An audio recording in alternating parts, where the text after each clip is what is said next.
Friends, welcome to our channel PGFT vlogs. ఈరోజు Telangana famous bagara rice ఎలా తయారు చేసుకోవాలో చూద్దామండి. బగారా రైస్ అని కానీ లేకపోతే ప్లెయిన్ బిర్యానీ కానీ అని అంటారండి. అది ఎలా తయారు చేసుకోవాలో ఇప్పుడు చూద్దామండి. దీన్ని చికెన్ కర్రీతో కానీ రైతాతో కానీ తింటే చాలా బాగుంటుందండి.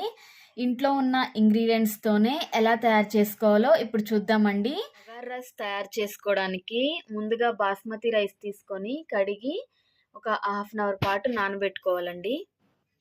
దీనిలోకి ఒక బిర్యానీ ఆకు తీసుకోవాలండి.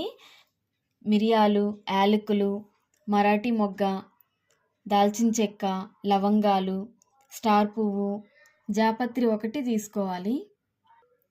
జీడిపప్పు, ఉల్లిపాయలు, ఒక పెద్ద సైజు ఉల్లిపాయ పొడుగ్గా ముక్కలు కట్ చేసుకోవాలి. 4 పచ్చిమిర్చి పొడుగు ముక్కలుగా కట్ చేసుకోవాలి. ఒక నిమ్మకాయ తీసుకోవాలి. కొంచెం కొత్తిమీర, కొంచెం పుదీనా, రుచికి సరిపడా సాల్ట్. అవన్నీ తీసుకున్న తర్వాత స్టవ్ ఆన్ చేసుకొని వెడల్పాటి గిన్నె, మందంగా ఉండాలండి, ఒక పెద్ద గిన్నె పెట్టుకోవాలి. గిన్నె కొంచెం వేడైన తర్వాత దీంట్లోకి ఒక టేబుల్ స్పూన్ నెయ్యి వేసుకోవాలండి. నెయ్యి కొంచెం కరిగిన తర్వాత దీంట్లోకి ఒక టేబుల్ స్పూన్ వరకు ఆయిల్ యాడ్ చేసుకోవాలండి. ఇందాక చెప్పిన బిర్యానీ దినుసులన్నీ వేసుకోవాలండి.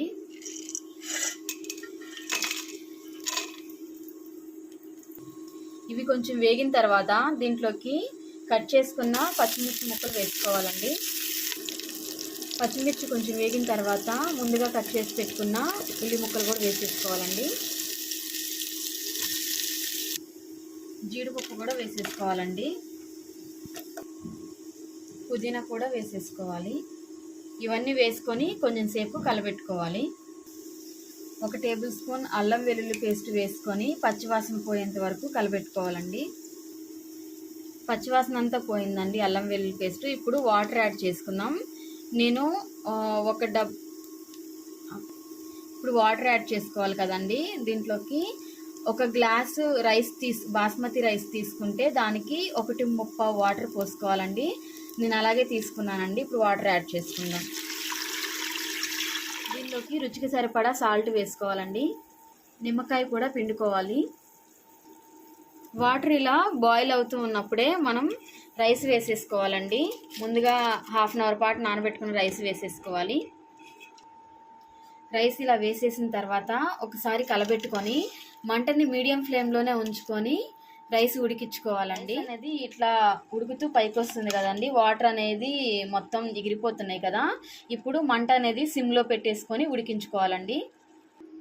రైస్ అనేది ఇలా బాగా ఉడికిపోయిందండి. ఇప్పుడు పైన కొత్తిమీరతో గార్నిష్ చేసుకుందాం. ఇదిగోండి, మొత్తంగా రెడీ అయిపోయిందండి. చూడండి, రైస్ కూడా బాగా ఉడికిపోయింది.